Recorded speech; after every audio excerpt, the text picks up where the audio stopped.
Now, notoriously, these Krishnamurti people are always a little bit later. So what I do, I will tell you the real secrets at the beginning, and then those who are late, they will miss it. So, yeah, of course, welcome at the annual May gathering of the Krishnamurti Foundation. And we're here at the campus of the Oak Grove School, which of course is phenomenal, as you have seen. Many things. We have quite a program for you today. And but before I want to say a few things, but I also want to start with thanking the staff to put all this together. It's really amazing the amount of work and the amount of organization it takes to put all this together. And we started already yesterday, but so it's great. And it's staff and volunteers. We have quite a few volunteers also working with us. So yeah. And also thanks for the volunteers like the trustees, the board of the KFA, who supports all this and who really emphasizes the dissemination of Krishnamurti's teachings as a mission. And I also want to thank them.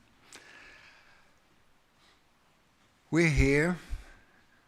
I don't know, there's probably about 150 people if everybody's there. But there's also many people online streaming. I think a few thousand people signed up. For you just in the front to know, there's filming happening, so you might be filmed.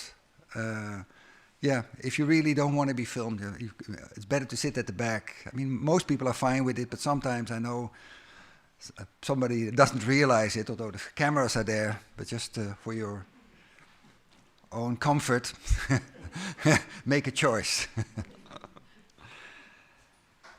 Yeah, so for me it's actually the 12th or the 11th time that I'm opening the May Gathering. We started at the other campus. The big change this year is that every year I have to make my font bigger because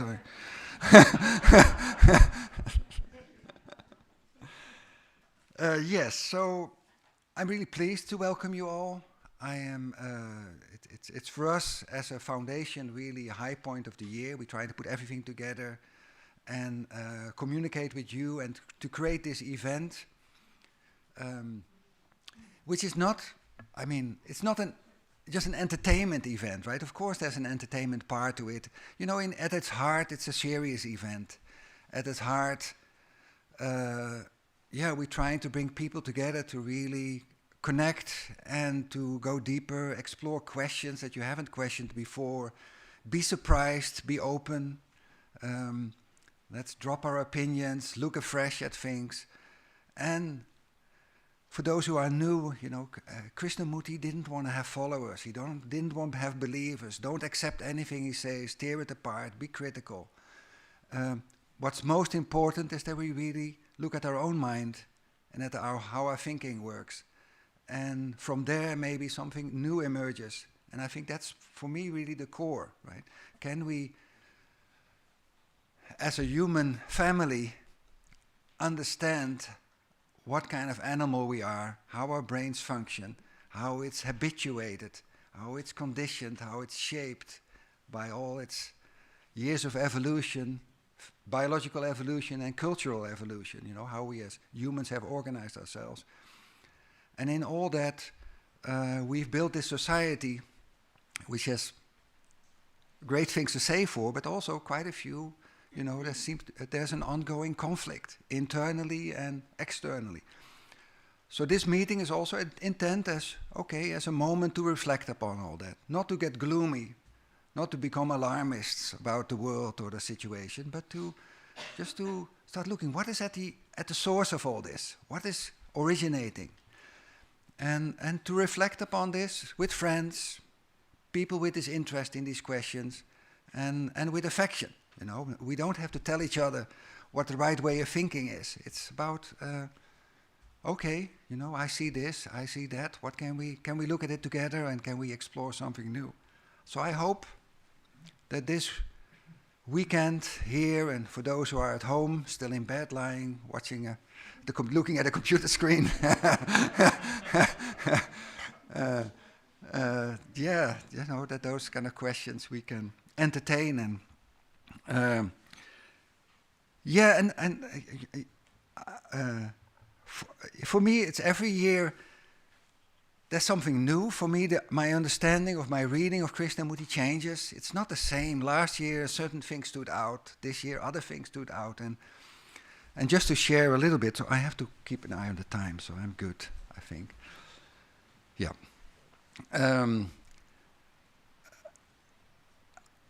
That there's a strange contradiction by where our minds, you know, I mean, I don't know if you're familiar with dopamine, you know, it's the hormone or the neurotransmitter that creates hope, right? When there's hope, you get some, yes, you feel good. So you always want to, the brain always wants to get hope or anticipation of something positive. And that's almost structurally embedded on how our brains are formed during evolution. But that same mechanism that somehow constantly wants to have something positive, a positive outcome, also has a limiting or an inhibiting factor on looking at what's happening now. You know, because it wants to go to something positive, something new, something away, wants to create time.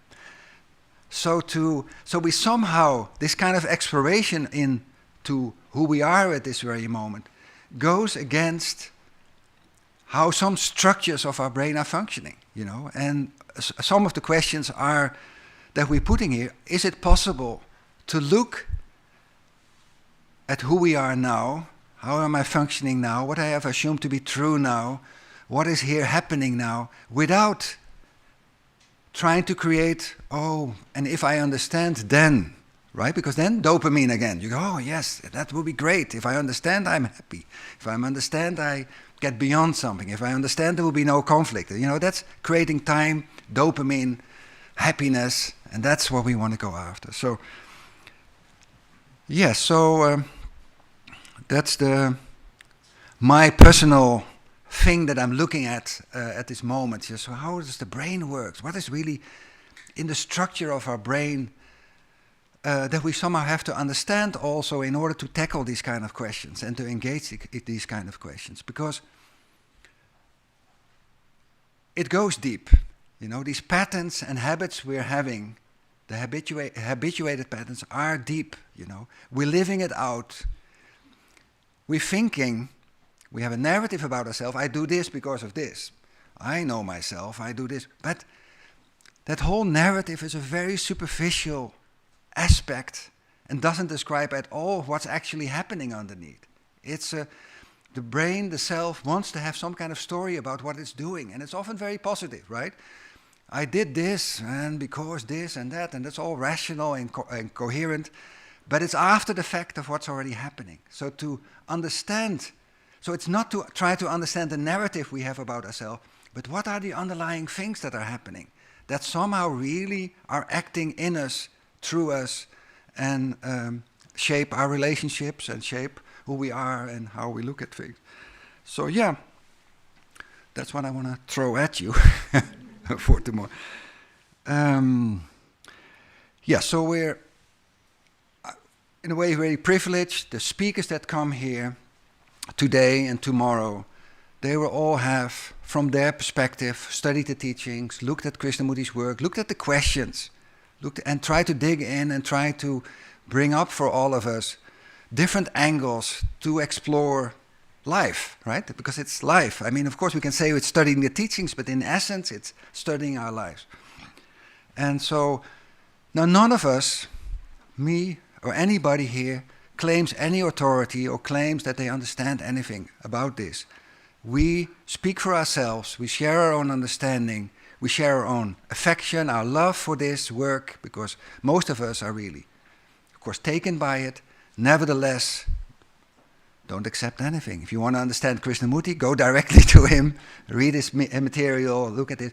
But we're happy to engage with you on these questions. And for most of you, I know you come here because there are very few places where people talk about these things, where they talk about these deeper questions. So, no authority, there's no final judgment. There's nobody who knows, but you have friends here with a shared understanding.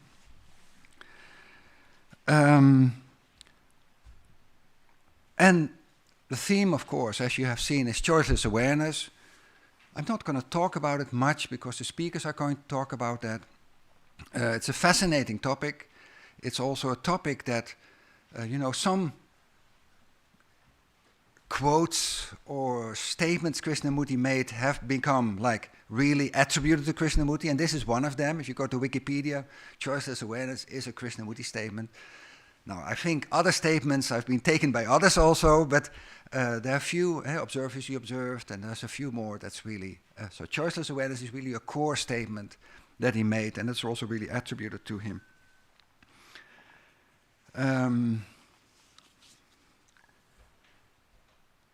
Yeah, and also while you're here, enjoy the beauty of the surroundings. We're in this fantastic, spectacular campus. I mean, the day is like as beautiful as you can get. We had rain last night.